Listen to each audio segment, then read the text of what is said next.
سی pack Pakistan کا global brand بن چکا تھا.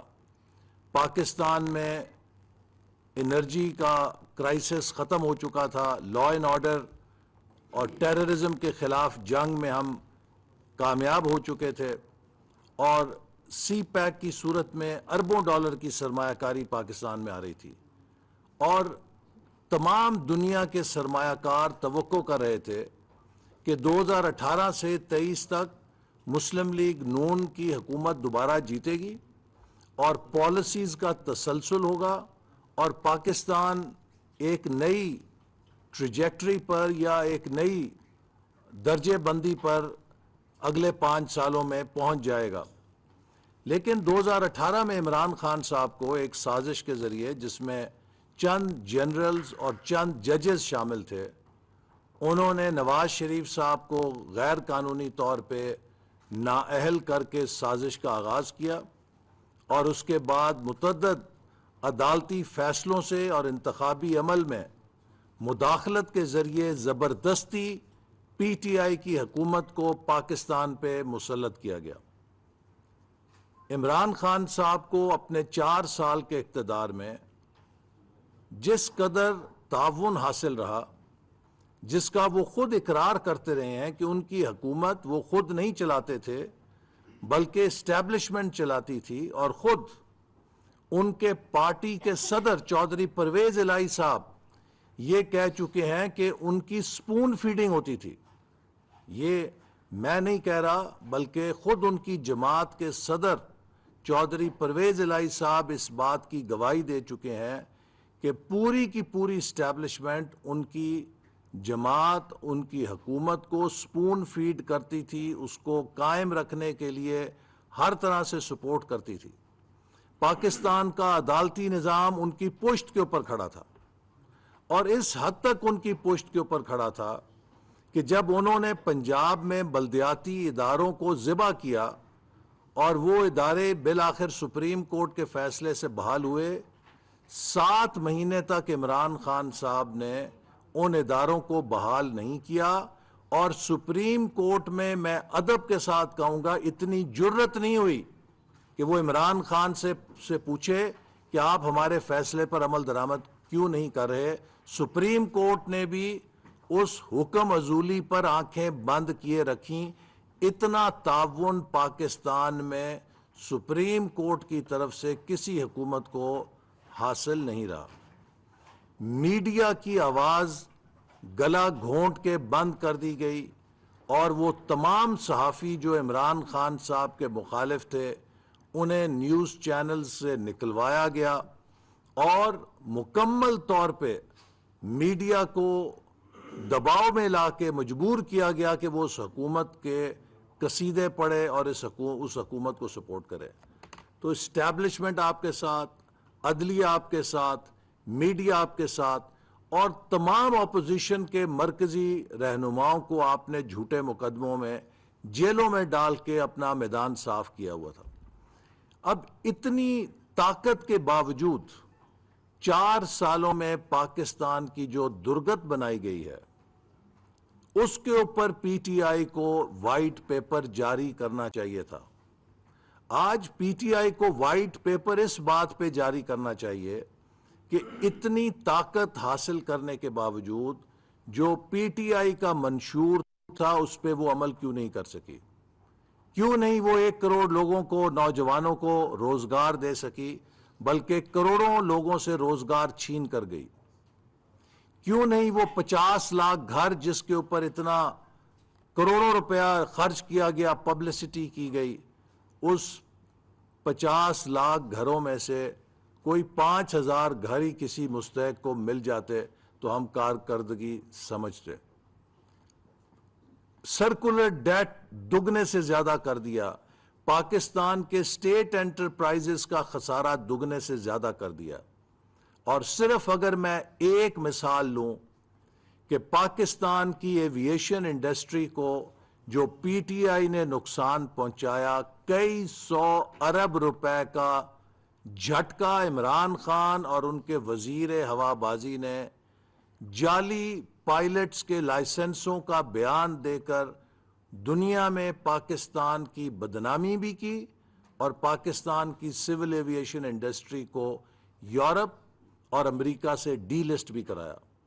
پی آئی اے کی پروازوں پہ پابندی لگی جو آج تک جاری ہے، اور کووڈ کے بعد جب تمام دنیا بھر کی ایئر لائنز نے اضافی کرایوں کی وجہ سے اپنی تجوریاں بھریں، پی آئی اے ایک سائیڈ پہ کھڑی تھی اور پاکستان کی مارکیٹ سے غیر ملکی ایئر لائنز نے منافع کی بوریاں بھر کے اپنی بیلنس شیٹس بنا لیں، اور اگر پی آئی اے پچھلے 2 سالوں میں امریکہ اور یورپ کے لیے پرواز کر رہی ہوتی تو اس کے پچھلے 10 سال کا خسارہ پورا ہو سکتا تھا۔ یہ صرف اور صرف عمران خان کی، اس کی کابینہ کی نالائکی اور بددیانتی ہے، جس کی وجہ سے صرف ایویشن سیکٹر کے اندر پاکستان کو کئی 100 ارب روپے کا جھٹکا لگا۔ پھر جب شوکت ترین صاحب وزیر خزانہ بنے 3 سال کے بعد، تو خود عمران خان صاحب کے وزیر خزانہ شوکت ترین صاحب نے کہا کہ 3 سالوں میں معیشت کا بیڑا غرق کر دیا گیا ہے۔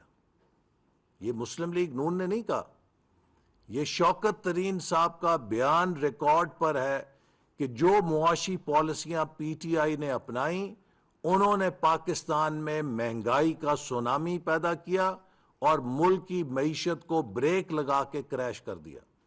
جو ڈیویلیویشن کی گئی اور جو پالیسی ریٹ ڈبل کیا گیا، ہاٹ منی کا تعاقب میں جو سکینڈلز آئے وہ بھی آپ کے سامنے ہیں، اور پاکستان کا جو حشر ہوا وہ بھی آپ کے سامنے ہے۔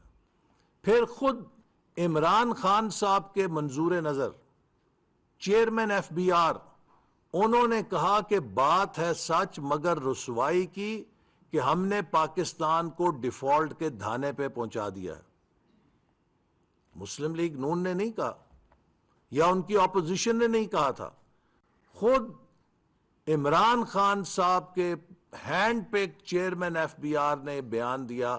یہ بھی ریکارڈ پر ہے اور آج کوئی بھی پاکستانی اس کو نکال کے سن سکتا ہے۔ انہوں نے کہا کہ ہم ڈیفالٹ کے دھانے پہ پہنچ چکے ہیں۔ پھر عمران خان صاحب کے اپنے وزیر شیخ رشید صاحب نے کہا کہ یہ تو بھلا ہوا ہم حکومت سے نکل گئے، ورنہ جو حالات ہمارے پیدا ہو گئے تھے، لوگوں نے ہمیں پتھر مارنے تھے اور ہم کسی کو منہ دکھانے کے قابل نہ رہتے۔ یہ کس نے کہا تھا؟ ہم نے تو نہیں کہا تھا۔ خود حکومت کے اراکین اسمبلی کے اندر برس پڑے حکومت کی کارکردگی پہ، وزیروں کی کارکردگی پر، پی ٹی آئی کے ایم این ایز نے کہا کہ جتنی کرپشن ہم نے اس حکومت میں دیکھی ہے، کبھی پاکستان کی تاریخ میں اتنی کرپشن نہیں دیکھی۔ پاکستان ٹرانسپیرنسی انٹرنیشنل کی ریٹنگز پہ مسلسل وہ پارٹی یا وہ لیڈر جو کہتا تھا میں شفافیت لے کر آؤں گا، اس کے 4 سالوں میں پاکستان شفافیت کی درجہ بندی میں ہر سال نیچے گرتا گیا۔ پھر آج یہ گورننس کا تانا دیتے ہیں۔ 4 سالوں میں پنجاب کے اندر ایک محکمے میں 12 14 سیکرٹریز کے تبادلے ہوئے۔ عمران خان صاحب جو خود کو میرٹ کا بڑا چیمپئن قرار دیتے ہیں، ان کا حسن انتخاب دیکھیں کہ پنجاب میں عثمان بزدار، اور اس کے بعد وہ شخص کہ جسے وہ پاکستان کا سب سے بڑا ڈاکو کہتے تھے، اور اب اس کو انہوں نے پارٹی کا صدر بھی بنا دیا۔ آپ کس گورننس کی بات کرتے ہیں؟ آپ کے 4 سالوں میں تقریباً 4 وزیر خزانہ بدلے اور 5 سے زیادہ چیئرمین ایف بی آر بدلے۔ 6 مہینے بعد آپ وزیر خزانہ اور چیئرمین ایف بی آر اور کلیدی عہدوں کے افسران کو تبدیل کرتے تھے، اور آپ نے ایک شہنشاہ کا ماحول بنایا ہوا تھا۔ آپ کی جو حکومت ہے وہ خود آپ نے تسلیم کیا کہ ہمیں نہیں پتا تھا کہ پاکستان کو کیسے چلانا ہے، ابھی تو ہم سیکھ رہے ہیں۔ عمران خان صاحب، آپ کی 4 سال کی حکومت پاکستان کی تاریخ کا نہیں، دنیا کی تاریخ کا مہنگا ترین اپرینٹس شپ پروگرام ثابت ہوئی ہے کہ ایک شخص نے وزارت عظمیٰ کی ٹریننگ لیتے لیتے پورے ملک کی معیشت کو ڈبو دیا۔ جب ہم نے آپ کو پاکستان دیا تھا تب بھی پاکستان 6% سے ترقی کر رہا تھا، لیکن اس 6% کی ترقی کے پشت کے اوپر سی پیک جیسا منصوبہ تھا۔ آپ نے آخری سال میں جو نہایت مجرمانہ فیل کیا ہے کہ آپ نے سامان تعیش کی امپورٹ کو کھلا چھوڑ کے پاکستان کے تجارتی خسارے کو آل ٹائم ہائی $40 ارب پہ پہنچا دیا، اور گاڑیاں امپورٹ کرنے کی، فکسچرز گھروں کے امپورٹ کرنے کے، ٹائلیں امپورٹ کرنے پہ، بیسن امپورٹ کرنے پہ، نلکے اور دوسری چیزیں جو امپورٹڈ ہیں گھروں کی تعمیراتی چیزوں میں، آپ نے $72 ارب سے زیادہ ایک سال کی امپورٹ کر کے پاکستان کا میکرو اکنامک جو ڈھانچہ ہے اس کو تباہ کر دیا۔ پھر 2018 میں ہم نے 1000 ارب کا ڈیولپمنٹ بجٹ چھوڑا تھا۔ 2022 میں 4 سال کے بعد وہ ڈیولپمنٹ بجٹ سکڑ کے 550 ارب رہ گیا تھا۔ مجھے بتائیے کون سی ترقی ہے جس میں ترقیاتی بجٹ 1000 ارب سے گھٹ کے 550 ارب رہ جائے 4 سالوں میں، جبکہ انفلیشن بھی اتنی زیادہ ہو؟ اگر آپ اس میں اضافہ نہ کرتے، خالی انفلیشن کا ہی اثر رہنے دیتے، تو پھر بھی یہ 1000 ارب سے بڑھ کے 1400-1600 ارب پہ جانا چاہیے تھا۔ 550 ارب رہ گیا۔ پھر یہ حکومت 11 اپریل کو آئی تو 1 اپریل کو وزارت خزانہ نے اعلان کر دیا کہ وہ آخری سہ-ماہی کے لیے ڈیولپمنٹ بجٹ کی قسط ادا کرنے کی پوزیشن میں نہیں ہے۔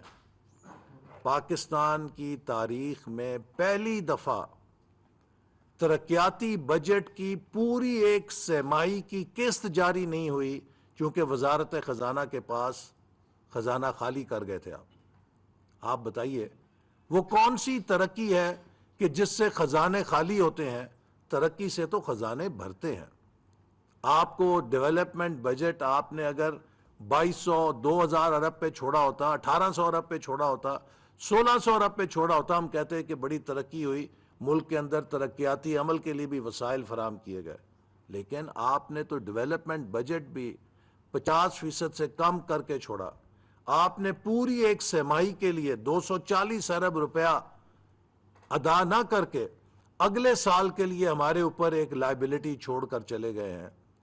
یہ وہ حالات ہیں جن میں موجودہ حکومت نے پاکستان کی باغ دوڑ سنبھالی۔ اپریل میں پوری دنیا کے اندر شور و غل آپ نے مچایا ہوا تھا، اور لوگوں کا گمان تھا کہ شاید 2 ہفتوں میں یا 4 ہفتوں میں پاکستان بھی سری لنکا کی طرح ڈیفالٹ کرے گا۔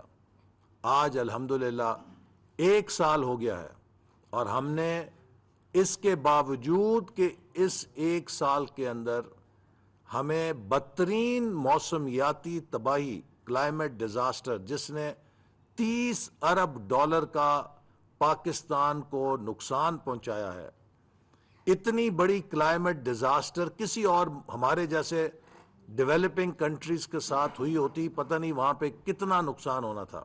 لیکن یہ اس حکومت کی کامیابی ہے کہ ہم نے نہ صرف یہ کہ اس کلائمیٹ ڈیزاسٹر کا سامنا کیا، بلکہ اس $30 ارب کے نقصان کو ایبزارب بھی کیا۔ تو لہٰذا آج پاکستان کو ہم سٹیبلائزیشن کی طرف رفتہ رفتہ لے کر جا رہے ہیں۔ آج کوئی پاکستان پہ شرطیں نہیں لگا رہا کہ پاکستان کب ڈیفالٹ کرے گا، کل کرے گا یا پرسوں کرے گا۔ اور اب چند باتیں اس مہنگائی کی بھی جس کا آپ الزام موجودہ حکومت کو دیتے ہیں۔ جب مسلم لیگ نون نے 2018 میں حکومت چھوڑی تھی تو مہنگائی کی شرح تقریباً 4.5% کے قریب تھی۔ ہم نے سنگل ڈیجٹ کے اندر مہنگائی کو 5 سالوں میں، مہنگائی کے جن کو بوتل میں بند کر کے ہم نے حکومت چھوڑی تھی۔ آپ نے آتے ساتھ جو ڈیویلیویشن کی، اس سے مہنگائی کا جن بوتل سے باہر نکلا، اور اس بات کی تصدیق خود آپ کے شوکت ترین صاحب کر چکے ہیں، آپ کے وزیر خزانہ صاحب کر چکے ہیں، میں نہیں کہہ رہا۔ اور پھر اس کے بعد آپ نے جو ملک کے اندر افراتفری، معاشی افراتفری پھیلائی، اور خاص طور پہ بغیر سوچے سمجھے سامان تعیش کی امپورٹ کی اجازت دی، اپنے دوستوں کو نوازا، اس نے پاکستان کے زر مبادلہ کے ذخائر ڈپلیٹ کر دیے، اور آخری سال میں جو $40 ارب کا خسارہ تھا، اس نے پاکستان کے رہتے سہتے زر مبادلہ کے ذخائر اگلے سالوں کے لیے ختم کر دیا، اور آپ کو معلوم ہے کہ ہم تقریباً $3 ارب کے اوپر آ گئے تھے۔ آج ہم پھر اس کو رفتہ رفتہ بلڈ کر رہے ہیں۔ تو اس دباؤ کے نتیجے میں پاکستانی کرنسی پر بھی دباؤ پڑا۔ جب آپ کے زر مبادلہ کے ذخائر ختم ہو جائیں گے تو آپ کی کرنسی کمزور پڑ جاتی ہے۔ اس پر سونے پہ سہاگا جب آپ نے دیکھا کہ آپ سے معیشت نہیں چل رہی اور معیشت بینکرپٹ ہو سکتی ہے، تو آپ نے ہاتھ پیر مار کے فوری طور پہ IMF کے ساتھ ایک معاہدہ کیا۔ ہم نے قومی اسمبلی میں تقریریں کی، آج بھی قومی اسمبلی میں ہماری وہ تقریریں ریکارڈ کا حصہ ہیں، جس میں ہم نے کہا کہ عمران صاحب یہ جو آپ معاہدہ کر رہے ہیں اس سے مہنگائی کا سونامی آئے گا۔ آپ نے ہماری بات نہیں سنی، لیکن چونکہ آپ بہت ڈیسپریٹ تھے، آپ کو پیسے کی ضرورت تھی، آپ نے فوری طور پہ آنکھیں بند کر کے اس معاہدے پہ دستخط کیے۔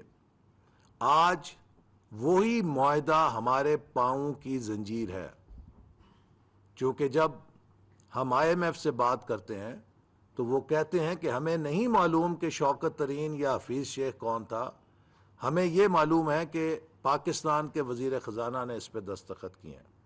تو اگر آپ IMF سے مدد لینا چاہتے ہیں، پہلے اس معاہدے پر عمل کریں، اس کے بعد ہم آپ سے بات کریں گے۔ اور آج ہم مجبور ہیں کہ اس IMF کی شرائط پر عمل کریں جن پر آپ دستخط کر کر گئے تھے۔ تو لہٰذا اس مہنگائی کی برپا ہونے کی ایک بڑی وجہ آپ کا وہ IMF کا معاہدہ ہے، اس کی شرائط ہیں جن پر موجودہ حکومت کو عمل درآمد کرنا پڑ رہا ہے۔ اس کے ساتھ ہی جیسے میں نے کہا کہ ایکسٹرنل فرنٹ کے اوپر جو یوکرین کی جنگ ہوئی، اس نے بھی جو کموڈٹی آئٹمز ہیں ان کی قیمتوں میں بین الاقوامی سطح پہ کئی گنا اضافہ کیا، اور اس سے جو ایک گلوبل انفلیشن پیدا ہوئی، آج امریکہ میں، یورپ میں، برطانیہ میں بھی اس مہنگائی کے اثرات اس یوکرین وار کی وجہ سے سب کو محسوس ہو رہے ہیں۔ اور جیسے میں نے پہلے کہا کہ اس کے ساتھ ہی وہ $30 ارب پاکستان کا نقصان جو کلائمیٹ ڈیزاسٹر سے ہوا، جس نے ہماری ایگریکلچر سیکٹر کو تباہ کیا۔